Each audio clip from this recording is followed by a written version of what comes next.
Showtime. Ladies and gentlemen, welcome to Don't Get Emotional. I just wanna bring you content that you cannot resist. What's up, CJ? Oh man, what's going on? We just man, we've been working. We've been working. We got things in the works, and should we You want to tell the people? Go ahead. So, y'all, we got t-shirts out. You know, this is an announcement of the enterprise. We got shirts out. We on a website. It's gonna be. Merc said you better have his shirt. Did you bring it? I got you, Merc. But yeah, we got t-shirts out. About to have a couple of videos out. You know, we got my artist in. He'll be in a little episode coming down the line for that. But we have a special guest today. You got a drum roll. Oh man, y'all remember the episodes? The first two where I spoke about the man who my father. Then the third episode, beginning of Damaged Delusion, I said the man was in town to speak about how he felt about the first two episodes. Well, the man's back in town again. So without my further ado, y'all, I want to introduce my pops, Cornelius Sr. How you doing today, sir? I'm doing fine, family. How's everybody doing? This is Cornelius Sr. Everybody calls me Pops. Just glad to be here, glad to be part of this. All right. And just looking forward to seeing what comes out of this. All right, well, again, thanks for coming. I didn't see this coming, but hey, you know what? We appreciate the fact that you're here. So, man, we're gonna get this conversation going. You got anything you want to ask? Anything you want to ask the table? Listen, a lot of things changed from that first conversation. Absolutely. Sandy went on our hiatus. Everybody, reach out to her, let her know Sandy's busy, so we still gonna hold down fort. No doubt. We doing what we do. Shout out. I know she would have loved to been here for this. And a lot of growth have taken place. Absolutely. Where everyone, it's like CJ's starting to see things that he ain't see before, like how the music industry move, how the songs be coming about, the work people got to put in. So to get to this actual moment, some people would think it was an overnight sensation or success. No, it's a lot of work, a lot of conversation. Absolutely. And everybody have to take accountability to make a moment like this. So my first question would be, like, cause we not a bashing show, it's a healing solution conversation. My first question would be, what was your take when you heard those episodes? Like, what was your emotions, your feelings like? So when I heard the first episodes, the one I listened to was that really resonated with me. You had a young lady in here talking about credit, and then you had a follow-up episode with Troy talking about building wealth. So in that particular category, I thought those two episodes for me resonated because of what I do. I'm an analyst. So it was easy for me to take my emotional hat off and keep my logical hat on and to listen to those two episodes. And I think you guys did a wonderful job. We're gonna get back to the emotional side, but just to talk about that, the credit episode was information that people normally pay for. That's something that is long overdue in our community. That's something that's long overdue across the board, understanding credit, why credit is important, and how to protect your credit score. And then when Troy came on talking about building wealth, so I dabble in real estate a little bit. So again, that resonated with me in terms of how to build wealth, generational wealth. So, you know, you were spot on with that. So from the logical side, fantastic. And then on the emotional side, some of the other episodes, you were touching on some issues that people generally tend to stay away from because it's a lightning rod. Some people don't want to touch that issue because of the sensitivity to it. It's going to bring up some old wounds, but that's important because when you expose that, you allow yourself to be transparent.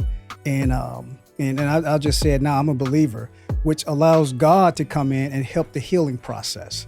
So by doing that, and you have a platform that we can talk about God and not be afraid about it, God can help you deal with those things, address those things, and then finally allow yourself to become humble enough to invite him in so that you can have some healing. So I see a full kaleidoscope, a full range of different topics that you guys are bringing to the forefront, and I love it.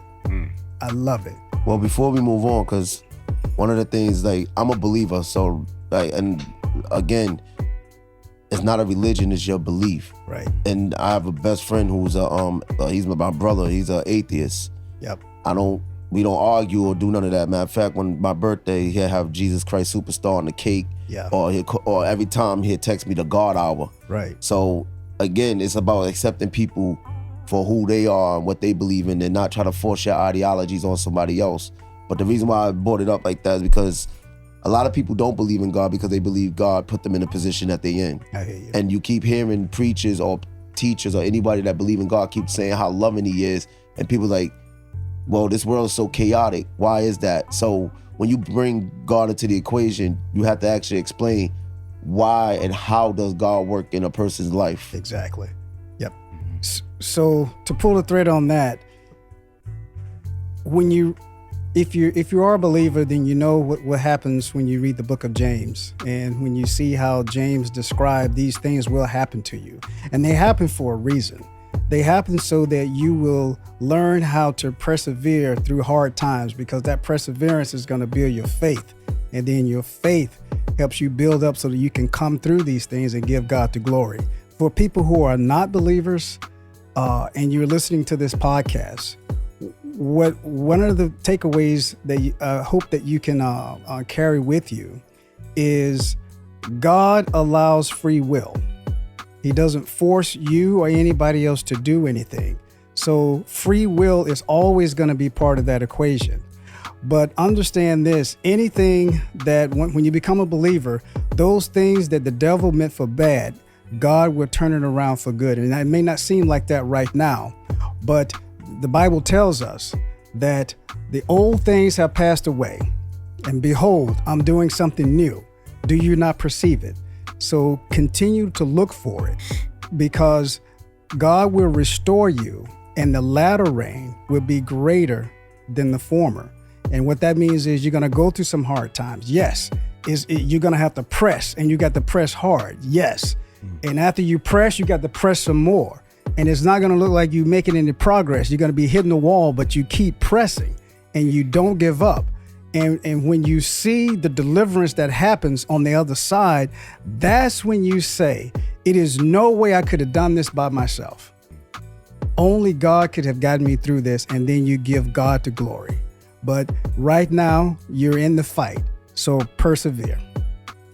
Well, people, we do got an episode dedicated based on faith coming in the works. So, yeah, there's a snippet. Bringing a female in that she's a believer too, and she's gonna speak on how our relationship, how we got a relationship, and where she was when I met her and where she is right now. Perfect. Matter of fact, she's about to move to Atlanta. Congratulations on that. So everything that he just said was basically summed up in this one word: choice. Choice, or you could use the word decisions. Because the problem with people is this: they don't think about their decision until they have to face the results of their decision. I don't want to use the word consequence, because it doesn't always have to be a consequence. Because it's like you reap what you sow. You hear that so much, but people don't know what that means. So people, guess what? Showtime. Break it down to you. This is what it means. You make a decision today, whether it's the job you have, the person you deal with, your interaction with your surroundings. Me and him had a conversation. What y'all don't know behind the scenes is there's a lot of people that listen and get in touch with us, and we have conversations with them. Yeah. And I keep telling people, you know why you are where you are? Your surroundings. It's always your surrounding. Because again, if you don't believe me, look at yourself and look at the people you attract and try to tell me you're not a reflection of them or they're a reflection of you. That's number one. Number two, when you dealing with your surrounding and you make the decision based on that surrounding, what expectations do you have for the results of that decision you're making? So again, why do I hang around people that have more than me? Because there's two things: either I'm gonna mess up what they have, or they're gonna elevate me. So I've been elevated. Why? Because I was willing to learn. I didn't hate on what they had. I was just like, yo, teach me how you got what you got. And I took their principle, their formula, and I applied it to my life and made it work for me. So that's what people gotta understand. So when you hear people talking about, oh, here they go talking about God preaching. Listen, I can't speak for somebody else's life, but I know God. If it wasn't for God, I probably wouldn't be the man I am right now. I probably wouldn't even be alive. Right. And people are still trying to figure out, how is he doing what he's doing? And I keep telling them, there's a difference between you believing you're doing something or you letting somebody else have control. So that's why I said it's your decision. I'm saying, okay, Lord, you're the creator. You know the beginning and end. So you know how to get me where I need to be. Exactly. And that's basically what that was summed up into. Because I don't want people to be like, hey, preachy. No, we ain't preachy. We just having a conversation. Absolutely. And the man, what he was speaking on, if you're not in touch with yourself, nor your creator, who are you in touch with? Exactly. Amen. All right. Man. So the emotional side with you, like I said, when I crack open this episode, the first 2 episodes, even though you and I spoke on it and everything, take us through what you heard that came out of this mouth. You know, the first 2 episodes, you know, regarding as to not taking a backseat, feeling like I was outside pumping the gas and everything. My visits down to Virginia and everything, and you know. Was that like a lightning strike to you? Like, did you like? Was there any like type of Was there any type of like, you know, like dang, like feeling like you would just wake up like, come on, like, what's he talking about? Like, take us through that. So, yes, right. The thing about being transparent is, you know, I'm at a point now where people's opinion of me really. And I don't want to say this from a conceit perspective. I guess it doesn't matter anymore because of where I am in my station in life. So when you said those things, they struck me hard. Part of that was I didn't know, and maybe I should have known, but I didn't know. Number 2, I wish you had told me aside from the mic, and I had a chance to talk to you face to face about that to address it, because that's how I address things. Is like I rather deal with something head on, like we're having this conversation now. So I'm in my element now. Right. And I can talk to you man to man, even though we're talking father to son, we're still talking man to man. Right. And also, I want to peel the thread on this a little bit more, which maybe you don't know. I believe in constantly learning. And you taught me something about myself. All right. I wasn't paying attention enough. So when you said that's how you felt, you gave the analogy, you felt like you were outside pumping the gas. So for me, I had to start going back and putting it in rewind. You know, what happened? Why did you feel that way? Because during the time when you come and visited us in Virginia, because we would send for you. What I saw was, okay, we're together. We're trying to at least pull together what we can, because it's a blended family. Families are hard enough. Definitely. Blended families are even harder. And then you throw in distance. So I'm trying to pull all that together. You got the emotions of having 2 sons away from their fathers. You have the emotions of being displaced from the mothers, and all of that is now coming together. And I'm just there praying and hoping that you will feel like you are still grafted into the family. And as I watched you interact with the neighbors, and as I watched you interact with the family, I thought things were going okay. Yes. I'm not going to sit here and lie and say that, yeah, it's fantastic, you know, touchdown. I'm not gonna lie, but I thought things were going okay, and I said, all right, we got some progress, we got some ways to go, but it looks like things are going okay. Then you hit me with that. Yeah, I was hiding very well. There's a few times I'll pull you to the side whenever you and I would get along in that kitchen downstairs from the bedrooms, and then we had one talk. I brought the time that I was like, I don't think I want to come here anymore. You said, what do you mean? I was like, man, just I don't think I want to come here anymore. We took family photos that week. We was in Centerville. He was in Centerville at the time. It was before Fredericksburg. Yeah. And you mentioned that well, I took it as that you wasn't trying to hear it. I'm the child, I'm the minor, you the adult. Like, you was getting your time with me because you said you felt more complete whenever I come to Virginia. You know, with you had your wife there, you had a son there, and then the other son would be there sometimes. And then there'll be a feeling of uncertainty, left out, like uncomfortable. I was like, man, I'm sleeping. It's almost like I'm sleeping with one eye open. I was like, all right, cool. I'm not used to just being forced to pray every night, this and that. I was like, okay, I gotta get on my knees and do this. All right, this is how they do it. All right, cool. Let me try to adjust. Let me try to like fit into this perfect family. That's why some of the pictures we took, is I'm not smiling because I have so much on my mind. I'm like, man, like I'm not feeling it. Let me just try to talk to him on the side. But you would explain to me how that court order went. You need your visits with me and everything. And like you say, how you felt complete. I was like, all right, cool. He said he feels complete. Let's try to do this father-son relationship. But there's a lot I want to talk to him about, and I just couldn't pull myself together to bring it to your attention. A couple times, like I said, like either try to catch you in the kitchen, your computer room, or in the basement, and we'll speak on it and just a little bit. But you didn't want to shed too much light on it because I get that you wanted to enjoy the moment of me being there for a week or two. And I was like, man, maybe I should call him. The times you would call, I just hear you talk. I just didn't necessarily know how to bring it to your attention because A, I didn't want to curse. B, I didn't want my mother near there. I just wanted to be me and you. Or C, I'm like, man, how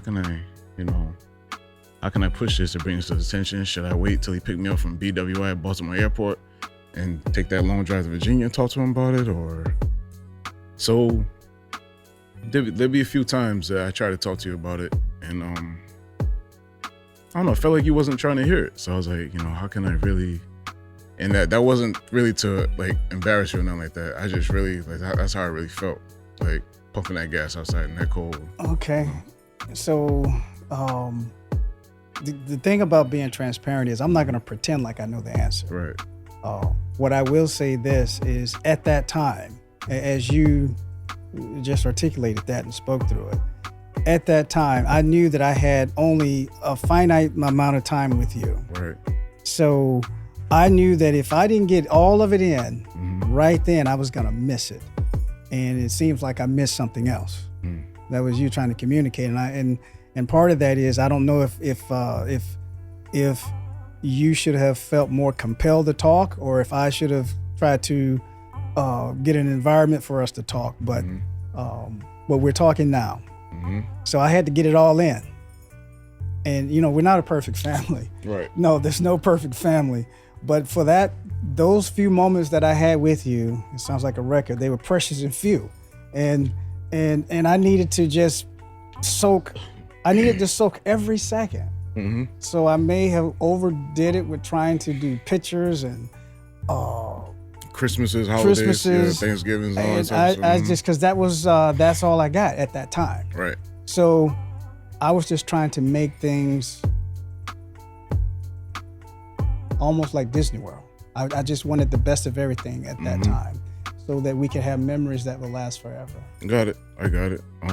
Looking at it from that point of view, I get it. You was trying to do what you can to keep everything together, because you was being a father, a husband, a stepfather. Oh, sorry about that, y'all.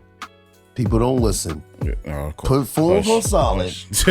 Unbelievable. My bad. Principal Dante about to give me the attention. Hold on, let me inject something, because I'm gonna give you because I can see, looking at you, I can see what you trying to bring forth, but I'm gonna give y'all something to work with. All right. In one of our episodes, we talked about how Sandy said a 5-year-old could teach another 5-year-old love. Now, I'm not saying that she's wrong, but what I'm saying is not every 5-year-old understands what love is, so they're not gonna be teaching love. They're gonna be instilling hate that they have been feeling in their life. So he talked about a conversation that when I said you was 9 years old, your father was married, dealing with your mother. That's their relationship. You're the results of that relationship. But I always say to people, you can't put yourself in that person's shoes because one, you're not that person or the other person. You're just looking and observing what's actually going on.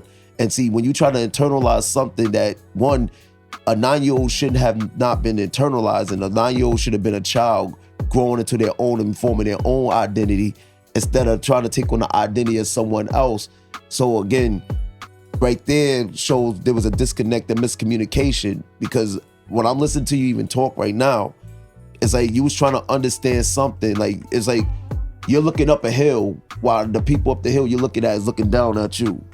And you're trying to find a way to meet them on the hill, but you don't know how to, you're like, should I yell? Should I send a message? And that's where that communication came from. That's what I'm hearing right now. So the thing that y'all have to go to, a point where both of y'all could get to the foundation of where you could grow from that moment. Because I'm thinking about naming this episode, Are We There Yet? Yeah, and you mentioned that in the episode too. Wow, what was that? Where we left off at?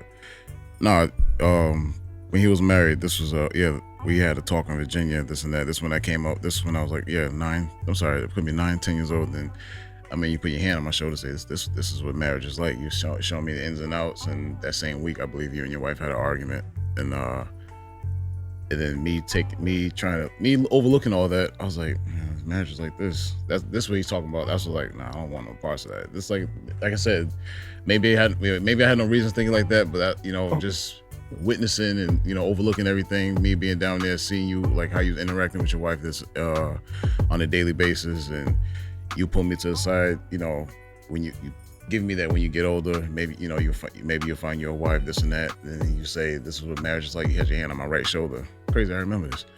I was like, in the back of my mind, I was like, I don't want this. So what did I left off at? I got, what did I leave? Let me address that. Go ahead. So a marriage is work. I believe it. A marriage is not going to be one of these fairy tales that everything is always going to be delightful. Marriage is an institution. So if you're looking at one argument, and using that as your guideline to say, I don't want to get married, I would say pump the brakes on that. The thing also is, my wife and I don't argue a lot. And so I wish you had been around longer to see that we don't argue.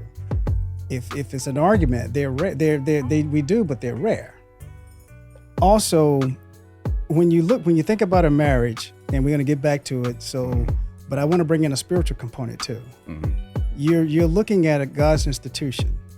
So you're looking at two imperfect people coming together to live forever. And those two people have histories and backgrounds. And you may know one of them. And this is for anybody. And you look at that person, you say, how in the world that person got married? I used to remember this person doing this. Or you might say, how in the world this person over here is getting married? I remember them doing that. Because what God does, he takes two imperfect people, put them in a marriage. That marriage works regardless of those two people. And the outcome of that is that only God could do that. So marriage allows people to give God the glory. And that's a testimony. Balls! Okay. All right. But marriage allows people to give God the testimony. He gets the glory. The fact that I'm still married, in spite of myself, glorifies God, because two imperfect people are in his perfect union, giving him the glory. So, I hope y'all caught that. Yo, this man is preaching. I'm about to give him a donation. Man. Okay. Man. So I just wanted to say that about marriages in general. Okay. And I certainly hope that really eclipses anything that you have in your mind about an argument or something like that. Oh no, it's different now. I'm just saying what I felt. Okay. Then having that talk with you and everything, right. and, how you, explained a few things to me which I didn't have a full understanding. Everything, I couldn't really have a whole picture painted for me right there. Yeah. I was like, so I was in fast motion with you. Right. I wanted to teach you about marriage, teach you about life, right. And I'm trying to do that in a week or 2 weeks. So as we have this conversation, you're making me reflect back on how I should have pumped the brakes and how I should have just taken what we call minor steps before I try to, give you the full football length and just start taking first downs on the way. Yeah. So, game's all about inches. All right. Hold up, people, because I know some people listening okay, what's going on here? So let's look at it like this. I'm gonna paint the picture for y'all without going into the details. That's up to them. Mm-hmm. CJ mother and father had a relationship, and the man went and got a new relationship. So CJ was a part of one ideology in relationship. So you got the mother, how she feels about situation, explaining to her child about the perspective of what happened with her side of the relationship. Then you got CJ going to his father and seeing a different side, his perspective on a relationship. So right there, that's why when I said, when you're dealing with somebody that have children, you're intertwined with 3 different ideologies already, because you're thinking, it's like, I'm the person that has to deal with the father of this child, because again, that father's always going to be in this child's life. Yeah. Even if the father's not there, the child still going to be like, I would want to know where I came from. Believe me, I'm one of them children, I know. So that's what's going on right now. So like I said, I'm giving y'all pieces. What y'all do with it is on you, because again, I will be the representation of CJ mom if something like that had to be said, because again, we don't know her side of the story. She's not here to speak on that point. So when you got CJ talking, that's the situation that because I don't know if he felt this way, but I know a lot of kids have felt this way. Well, if you did this with this family, why you didn't have this with us? And believe me, I know successful women that feels this way. So, I'm not gonna lie, I did feel that way for a moment. But I was, me looking at the bigger picture and everything, and I was like, it's gotta be a reason. Like, I didn't want to hang my head on like, why couldn't you do this? Why couldn't but people do grow apart. So I didn't like. If you remember, I might have asked about your relationship just a few times. I didn't really want to touch on it, anything like that. Or I was like, I didn't want to ask about court cases or custody and nothing like that. I was just like, I just asked you a few times why didn't it work. Mm-hmm. And I remember you said, you'll bring it up when I get older. But, I left it alone. I'm past that. Okay. So everything's not peaches and cream or whatnot. But that's a good point you mentioned, Dante. Like, most people feel like, from that perspective, you couldn't do that over here. So, okay, I appreciate that. Okay. I also want to co-sign on something you said about. I said I'll bring that up when you're older. Uh-huh. I always felt like it was very important for your mother and I, if we had an issue to talk about, and that's why I don't want to really go too far in it, because she's not here to speak for herself. I felt we should take that away from you as 2 adults and deal with that and shield you from that. And the reason why I said I'd tell you that when you get older, I think there were still a lot of emotions happening. Let me just speak for myself. Mm-hmm.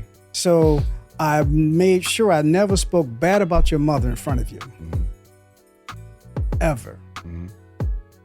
I made sure that whenever I spoke to you, if there was something wrong with that relationship, either by me or by her, you didn't have to be part of that equation, because you were not responsible for that. And at that time, I don't know if I really fully could have articulated everything that I needed to say to you at that time in my life without bringing some of that in. Okay. So I said, we'll talk about that when you get older.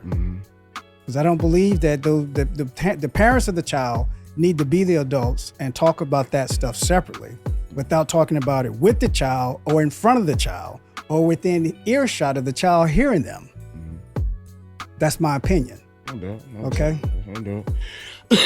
No doubt. Man. Wow, this can go for a while. I know we got a period of time period here, but Listen. Wow. That's why they invented part 1s, part 2, volume 1s, volume 2. So let it all go out. Hey, I don't want this to be a dreary episode. No. It's D to the A to the NTE people. Hey, how y'all doing? Yeah. Are we there yet? Right. I'm naming this episode. Okay. Are we there yet? On the road to Ricky said, oh man, all right.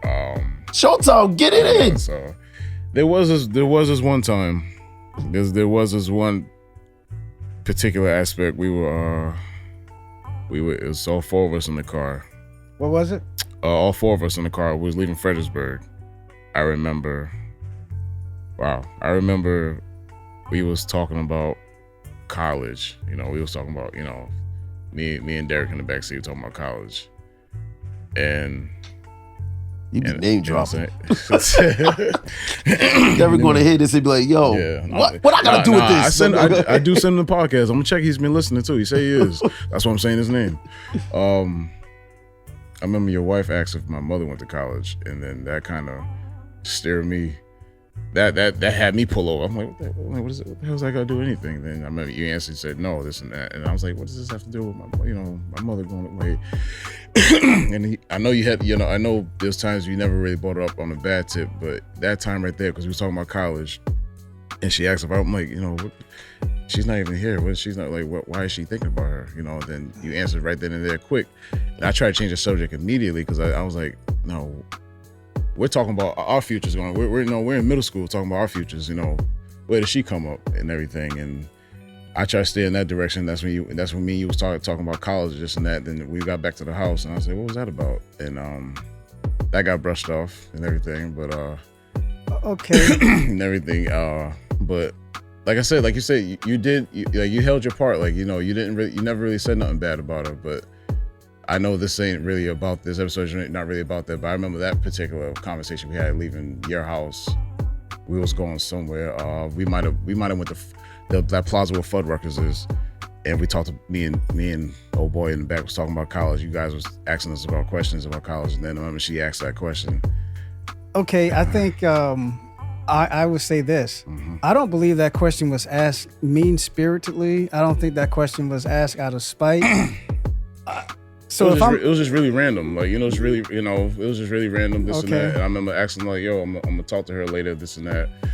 I might have mentioned, I'm going to give her a call later because I know I was down for like maybe a month. And before he answers, I got a question for you. Did his wife go to college? I don't know. I didn't. I don't know. He did. Okay. So now, because if y'all she's in school now. See, if y'all listen to this conversation, like that's what I'm saying, right? See, that's why I use the word ideology. You're in this family, and they driving. Like I can't say how you interpret something or how you take is right or wrong. Nobody can say that. Of course, not good. I'm saying in general because remember we talking to a mass of people. They gotta understand what we're talking about. Yeah, so now here's the thing. Yeah. You in their car. Now I do went to college, right? Yep. Yeah. Okay, so y'all in the car, the back seat talking about college, right? Mm-hmm. Now, you gotta remember, 2 adults having this conversation. Well, he didn't have no point until the question was asked. But she might have been coming from the point of, who's teaching him about college? Because they could have been teaching their child that's why that conversation could have ensued. Because I'm just listening to this and I'm like, when she asked the question, it seemed like you took it as this have nothing to do with my mother. Mm-hmm. Whereas the lady might have been thinking, okay, who's going to teach him about college? But I don't know the relationship, so I'm not going to sit up here and say, because you might have felt something about the lady that might have rubbed you the wrong way. So anything she said could have put you in. I'm not gonna lie. There was friction. I'm good at what I do, people. No, I'm not gonna lie. There was friction there, but everything. There was definitely friction there and everything. But go ahead. Yeah, but what I wanted to do was let you know that question was not intended to demean her and to demean your mother in any way. Mm-hmm. That question was not intended to somehow demean her character. It was not intended to say that the people who go to college are better than the ones that don't. It absolutely was just a general question. You know, did your mother go to college? You know, if you're talking about colleges, it's going to come up. If we were talking about sports, it could have come up. Did your mother play? It was just a question. It wasn't intended to be a jab. It wasn't intended to hurt you or her. It was just a question. And I wish you would have told me that, and we could have addressed it. I tried when we came back home, and I was like, I talked to you for a minute, and I tried, and I remember she called you into the kitchen, you know, help out with some bags. But like I said, just like few seconds ago, there was definitely friction there, obviously. Then like I said, over observing, I just looked at the tone and the way she sounds. Like, nah, I'm like, what does that have to do with anything? But I'm glad. But like I said, I'm glad you brought that part and that perspective, Dante. That much respect. And you mentioned that it's not a jab to her character. That you know, that's cool. I understand that now. I just like I said, you know, I got a good memory. There's certain points like throughout my childhood and, you know, teenage years that I really remember that stand out and everything. Like again, people, I hope we're not losing y'all. We're just, like I said, we're just having conversation. You know, this is a path of growth and what we want to do from here. Obviously, you know, there's a chance this man might come back too. You know, no, he's gonna come back because here's the thing. Check it out, right? let me finish. No, I want you to finish, but I want to do because you got to remember, like, remember when people are following, you got to.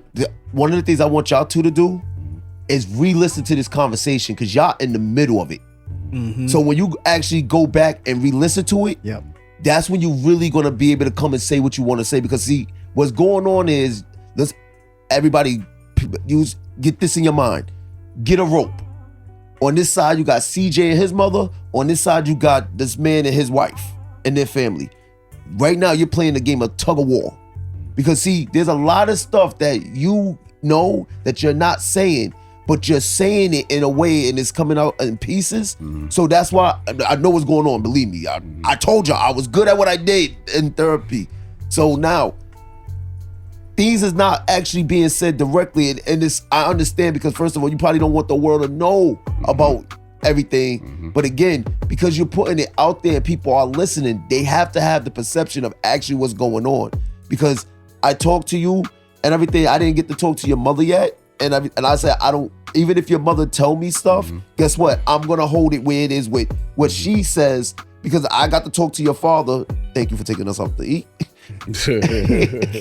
I got to talk to your father and I understand, like, I'm not you to know what was done in the past. No doubt. But I know if my thing is, as a father, if he's trying to make it up for what you feel he didn't do, and he's trying to make it up now, that's a start. That's what I was about to go. I know. I'm just getting the people because again, it's like you're going somewhere, and I know it's like you're rehashing feelings, but it's like, see, I know when you're confident, I know when you're not confident. I can hear it in your tone because even right now you're like a slouch kid, like.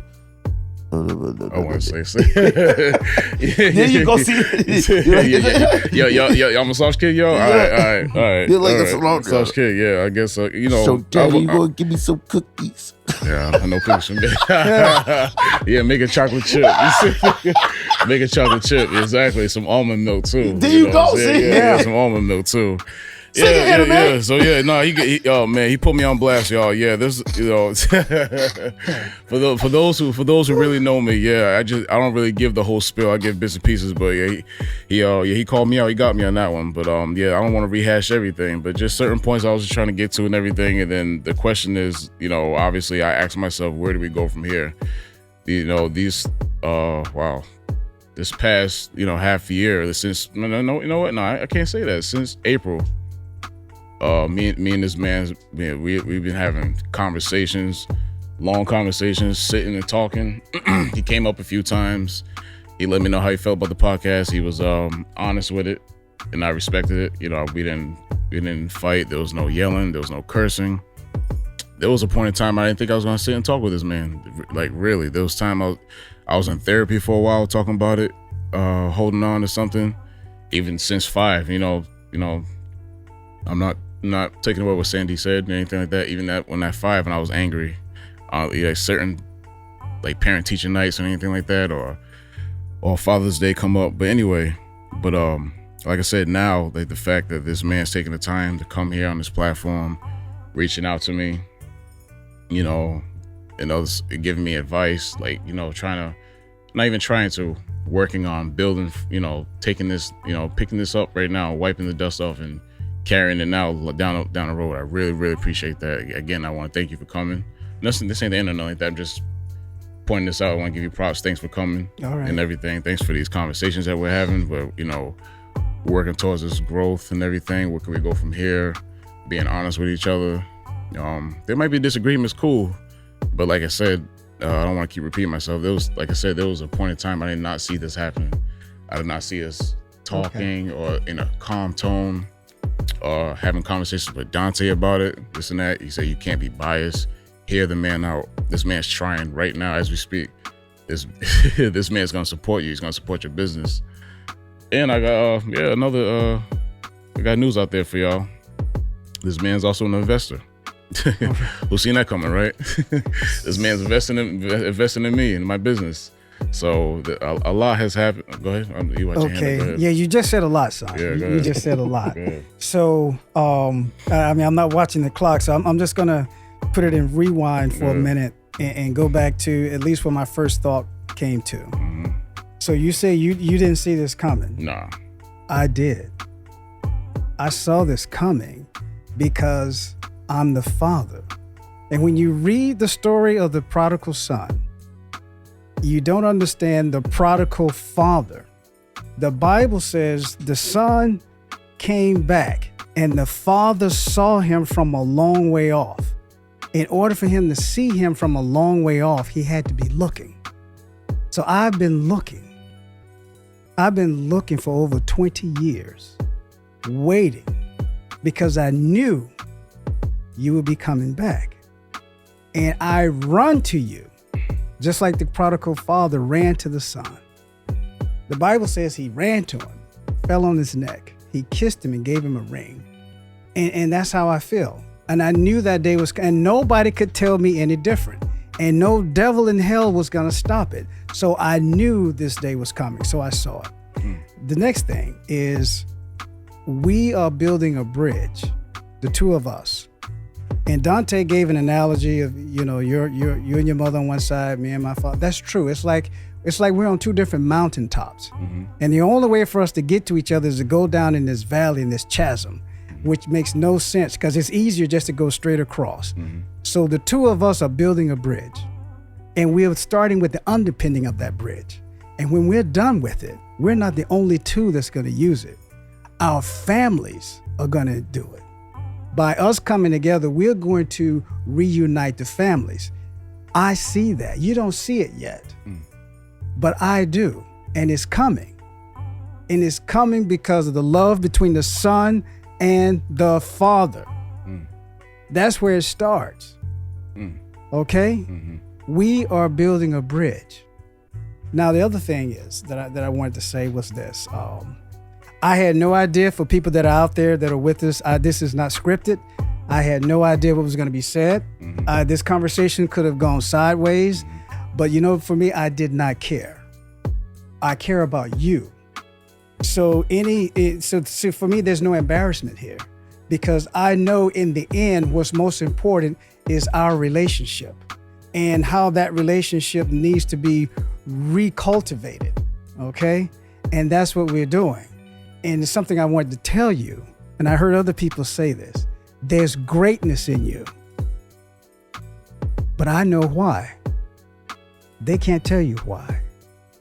There's greatness in you because there was greatness in your grandfather. I didn't get a chance to have you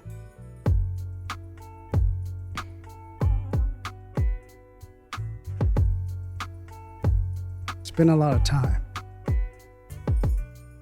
with my dad.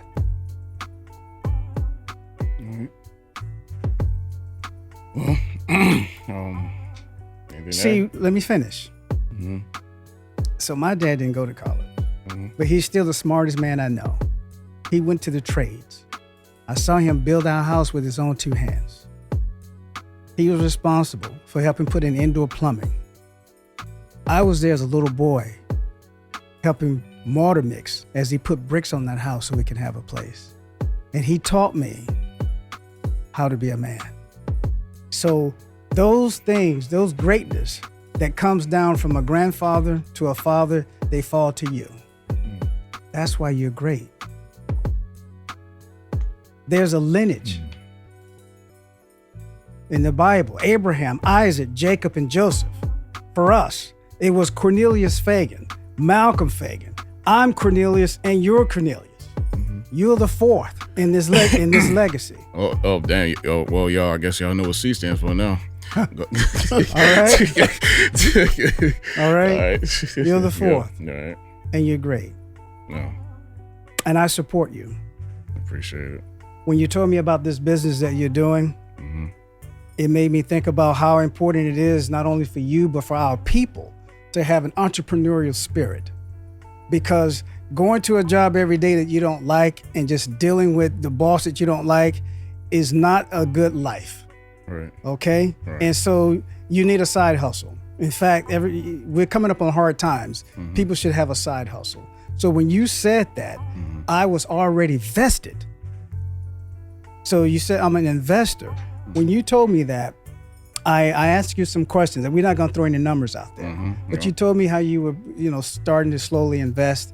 And what I was doing, I was calculating. I was calculating your operation expenses. And when you told me what it was, I said, okay, usually for a fledgling business to get started, one of the things that caused them to falter, they don't have operating expenses. So what I'm doing, son, is I believe in you, and I'm supporting your dream. So I am gifting you this money because I believe in CJ. And that entrepreneurial spirit isn't something that's new in you. Your uncles had it. That's nothing new. It's in you. Okay? And by that being in you, I'm a part of it. So I am supporting you and I'm supporting your dream. So I'm in. And I'm proud of you. Much appreciated, man. Like I said, much gratitude. I really, really appreciate it. And looks like I said, it all depends where we go with this and everything. You and I, and it's gonna continue with countless. We're gonna have conversations. We're gonna, like I said, I'm gonna have to understand you. I have to understand your schedule. I told you mine. We're gonna have talks. We'll probably, before you leave, we'll probably meet up once a week and everything. But more than likely, looks like you will be coming back. Yeah, you will be coming back. And we're gonna talk about that. Yeah, so before we go though, let's put this in a proper perspective, because this was a full circle of what this man said earlier. Now that them two had said what they said, now let's really tell you what this whole platform is about. Again, what did I tell you and your mother on the Zoom? I never met his mother, but what I say, she said, no, CJ has it. He just needs somebody to bring it out. He just said that. I didn't talk to his father. Right. When I said to CJ, before you, see, what people don't understand is I use a lot of Bible principles without using the Bible to tell people. I still use the principle, because when I said, CJ, before you date, save this amount of money, what principle was that? The fisher of men. Cast your nets. So when they cast the net, even though they caught all this fish, they disregarded the fish because they was like, I want what you just gave me, the information. That's when you came and said, I want more. I was like, you never knew what you just asked for. People go back and listen to, that's why I told you to go back and listen to every episode, because I told you, I'm telling a story without a story being told. I knew your father was gonna be here. I told you this a long time. Not only did I tell you that, I said he's gonna fund your business. That's why you're the CEO. I told you this before this happened in December. And I wasn't believing. I was like, what you talking about? I wait. Just like when he told me, women are gonna think you're gay because you don't have kids. I'm like, yo, that's crazy talk. Wave them off. I didn't even have to bring up too much about you at all. He said, you're going to talk to your father. Your father's going to come to your platform. Oh, I know he ain't. Your father's going to fund your business. You definitely know what you're talking about. He's not funding anything. Yo, we're not, speaking like that right now. I don't know what then he said, CJ, remember I said this. This was December. And, wow. We're now in what? We're in August. Yeah. And what? 8, new beginning. Boom. Yeah. I've been telling people, number 8, new beginning. And that's why I'm saying, so for those that don't believe in God, and you think God still ain't working miracles and stuff, see, again, prayer of a righteous man availeth much. I'm not righteous because of anything I've done or anything I said. I'm righteous because God has deemed all of us righteous. And I made the choice to say, you know what, Lord? If you believe I could do something beyond my wildest dreams, let your will be done. Because you said I set the times and places for you to be, so perhaps you seek me. We go and pray. Yeah.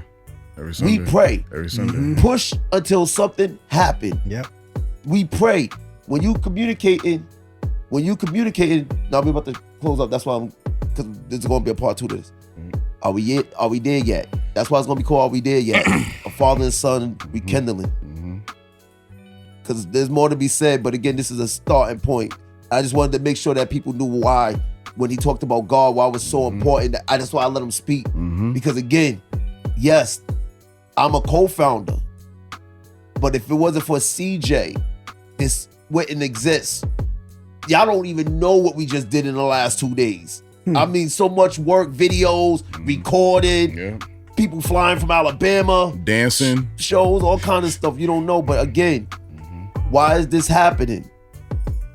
CJ don't know it yet, but again, it says, this is the scripture I keep saying to him, and I hope everybody else hear this. I use the foolish things of this world to confound the wise. Those that are humble, I exalt. Those that are exalted, I humble. So for all of y'all that think I'm exalted, why God haven't humbled me yet? Because again, you don't know me. CJ does. So even if you thinking he conceded, no, I'm confident in what I believe in. I told you, when you believe in God and you know God is in control of the realm, you never know where you're going to end up at. And that's what I love about serving God. And I'm going to give y'all one more gem before I let them close out. Somebody asked me a long time ago when I was touring, what's your best thing about serving God? The mystery. The mystery of not knowing. And to answer the CJ question when I said your father was going to be here, because I'm teaching him something called discernment.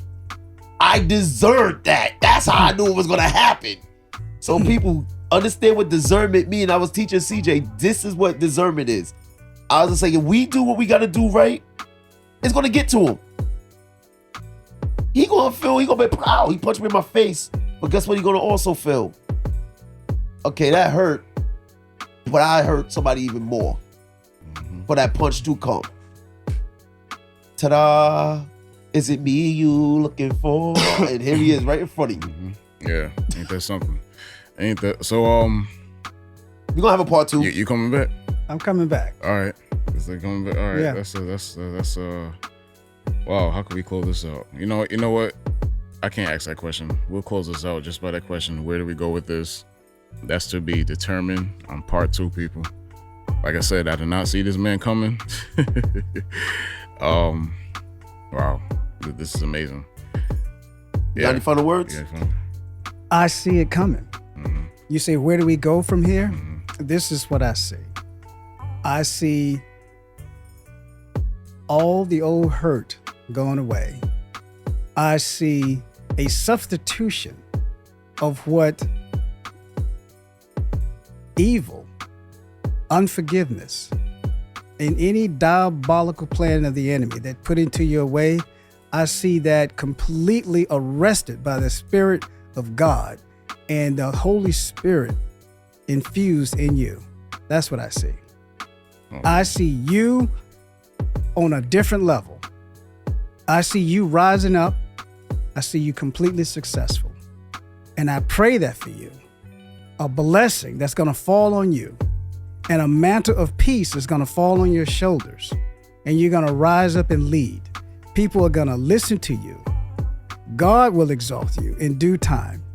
And all the things of the past will be gone. Just like I said earlier, God said, the things of the past have gone. Behold, all things are new. Do you not perceive it? I perceive that. That's what I see. Oh, in the words of Troy, thank you, Father. Listen, the Boiler Room Church has now begun. Yeah, man. Come on, Pastor Merck, take us to church.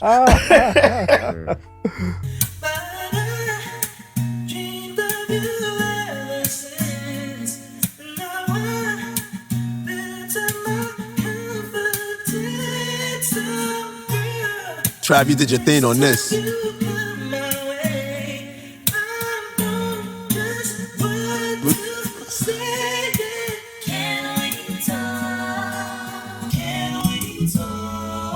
Oh, now you want to talk.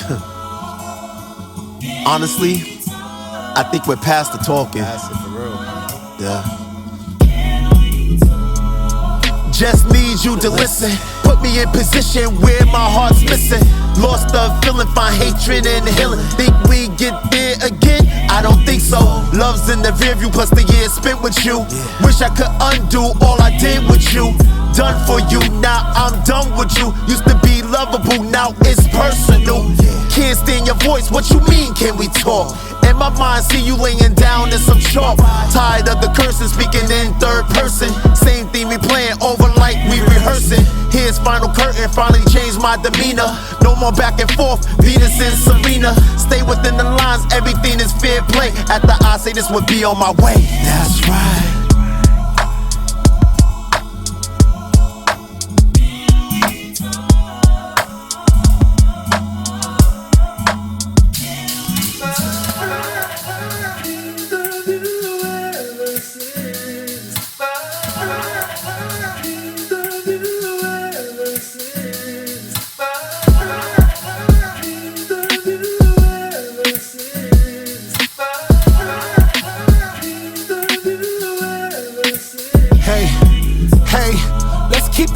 With no ghetto-ness. I hate that term, but you know what I meant. I understand that these days everyone's a bad bitch, even men, but I'm old-fashioned like a classic. You know I hate rackets, so I don't know why you acting. I love the fact you get your own bread and have passion. And no, I'm not looking for a woman to be passive. Hold on. Don't interrupt me, let me finish. If I speak calm, please don't take it as a weakness. Please. I'll start all over from the beginning. We first met each other, we was winning. Slowly, you let your girl's opinion creep in and creep up. How more than us speak on us, but they don't make me nuts. You know, that just makes me nuts. And what's worse, I still got crazy love, but your crazy is driving me up to. Queens can be sexy without acting like the boss. Can we talk? And I'll holler if you hear me, holler back though. Maturity, secure lingo, we need that flow. Can we talk? I need a shorty, not an asshole. Need a hug from my chick while I'm grabbing on that ass though. Can we talk?